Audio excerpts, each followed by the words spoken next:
तुम्हें समझ आएगा कि तुम्हें क्यों ड्रॉप नहीं लेने थे, क्यों शायद तुम कुछ और कर सकते थे। तुम ऐसे तो नहीं हो ना कि तुम पढ़ाई के अलावा कुछ कर नहीं। हाय गाइस, हाय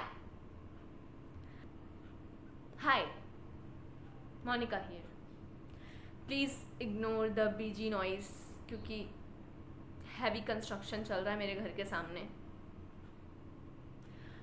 वेल, इस बार का नीट का पेपर देखने के बाद I genuinely felt bad for the droppers कि भाई वो कितनी मेहनत करते हैं और उसके बाद एनटीए ऐसा पेपर दे देता है। Not acceptable. तो देखो, मैंने भी जब नीट दिया था तब आई डिडेंट स्कोर वेल। उसके बाद मैंने फर्स्ट ड्रॉप लिया, सेकेंड ड्रॉप लिया, उसके बाद भी आई डिडेंट स्कोर वेल। लेकिन मैंने थर्ड ड्रॉप नहीं लिया। पूछो क्यों? क्योंकि मुझे समझ आ गया था कि एनटीए अपनी एक पैटर्न पे स्टिक नहीं कर रहा है। जब मैंने दिया था तब पहले इजी पेपर आया था, फिर इजी ही आया था, मतलब फर्स्ट ड्रॉप में इजी आया था, 12th क्लास में इजी आया था। लेकिन सेकेंड ड्रॉप में उसने पैटर्न हल्का चेंज कर दिया था। असर्शन रीजन जो होते हैं ना, वो उसने बहुत सारे दे दिए थे। केमिस्ट्री में भी, बायोलॉजी में भी, फिजिक्स में भी शायद, अब मुझे याद नहीं है, पर कुछ तो हुआ था। तब मुझे लग गया था कि नहीं भाई, एनटी अगर ऐसे ही करता रहा, तो अगर मैं मेहनत करती रहूँ गधों की तरह, तो मेरा तो कुछ नहीं हो सकता। इसलिए फिर मैंने नीट छोड़ दिया था। अभी भी ऐसा है कि कुछ लोग मुझे अभी भी सजेस्ट करते हैं कि यार एक बार तुझे दे देना था नीट फिर से, हो सकता है तेरा सिलेक्शन हो जाता। एक और अटेम्प्ट देती तो शायद तेरे ज़्यादा मार्क्स आ जाते, तो सिलेक्शन हो जाता। लेकिन ऐसा नहीं है। देखो, मैं अपने आप को ज़्यादा जानती हूँ, तुम अपने आप को ज़्यादा जानते हो। तुम कितना ही मेहनत कर सकते हो, एक एक पॉइंट पे तुम्हें भी लगेगा ना कि यार मैं कर रही हूँ, लेकिन ये वो चीज़ नहीं आ पा रही है जो मैं एक्सपेक्ट कर रही हूँ, तो कोई मतलब नहीं है। तो मुझे कुछ लोग बोलते हैं कि यार तुझे देना था नीट, फिर से देना था, अच्छे स्कोर आ जाते। लेकिन तुम्हें पता है, मैंने जो फर्स्ट ड्रॉप लिया है, सेकेंड ड्रॉप लिया है, उसका गिल्ट अभी भी है। वो जाता नहीं है। तब तो जोश जोश में ले लिया था ड्रॉप कि हाँ भाई करना है, मुझे करना ही है, अब तो कुछ भी हो जाए, मुझे एमबीबीएस जाना ही है, उसके बाद करूँगी मैं जो मेरा मन है, लेकिन एमबीबीएस तो करना ही है। पर ऐसा नहीं था। वो चीज़ ना हमें अभी समझ नहीं आती है, क्योंकि हम फ्लो में ले लेते हैं कि नहीं मुझे करना ही है, मुझे तो नीट निकालना ही है, मुझे एमबीबीएस में जाना ही है। फर्स्ट ड्रॉप, सेकेंड ड्रॉप, कुछ को अकल आती है तो शायद वो फर्स्ट ड्रॉप में छोड़ देते हैं, कुछ को नहीं आती सेकेंड में छोड़ते हैं, जैसे ही। और जिनको जिनको बहुत ज़्यादा जोश रहता है कि नहीं मुझे करना ही है, वो फिर 4-5 ड्रॉप लेते हैं। अब तुम खुद सोचो, एक बंदा जो फर्स्ट अटेम्प्ट में शायद निकाल लिया, कुछ और कोर्स कर रहा है, वो 4 साल बाद ग्रेजुएट हो जाएगा, तब तुम शायद नीट की प्रिपरेशन ही कर रहे होगे। और जब तुम्हारा 4-5 साल कॉलेज का ख़त्म होगा, तब वो अच्छी खासी कमाई कर रहा होगा, इतनी सारी, बहुत सारे पैसे कमा रहा होगा। तुम नहीं कमा रहे होगे, भले ही एमबीबीएस कर रहे हो, लेकिन वहाँ तुम्हें पैसे थोड़ी मिलते हैं जब तक तुम इंटर्नशिप नहीं कर लो। तो तब तुम्हें समझ आएगा कि तुम्हें क्यों ड्रॉप नहीं लेने थे, क्यों शायद तुम कुछ और कर सकते हो। तो तुम ऐसे तो नहीं हो ना कि तुम पढ़ाई के अलावा कुछ कर नहीं सकते, पढ़ाई भी कर सकते हो, तो उसमें भी बहुत सारा स्कोप है।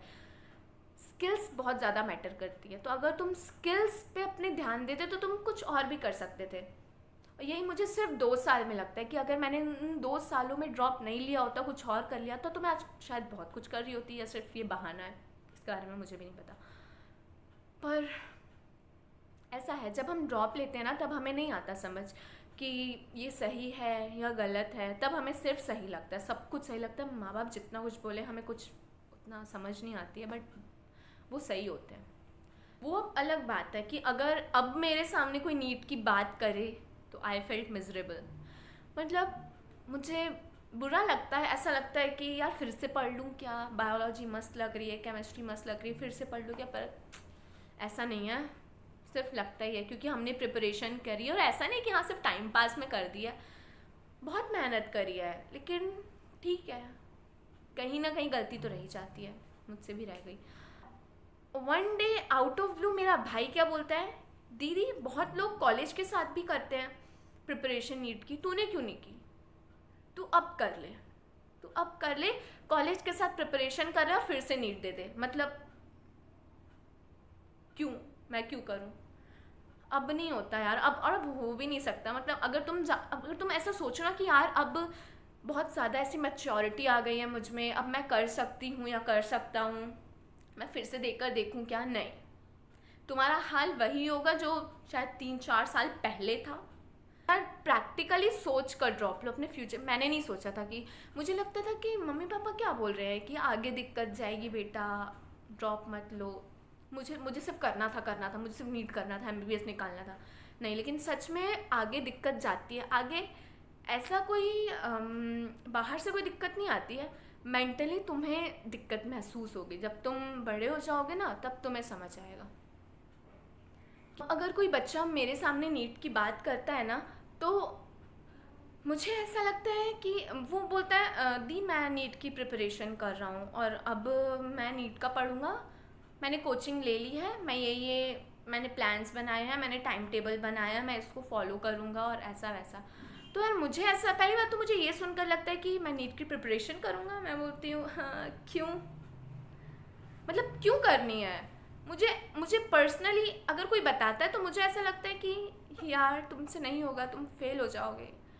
लेकिन नहीं, हर कोई मेरे जैसा गधा नहीं है। वो कर सकते हैं अगर वो करना चाहे तो, लेकिन अगर कोई मुझे बताता है तो मुझे यही फील होता है कि यार क्यों कर रहे हो तुम। मुझे वो दर्द महसूस होता है जो मैंने नीट के फेज में लिया है, और जैसा मुझे फील हुआ है, जितना फ्रस्ट्रेशन और भी बहुत कुछ है, तुम समझ सकते हो, आई नो। बस यार आज तो अभी तो इतना ही था। And guys if you वांना ask anything, just comment it down. I'll try my best to sort it out or make a video on it. And yeah, please do subscribe.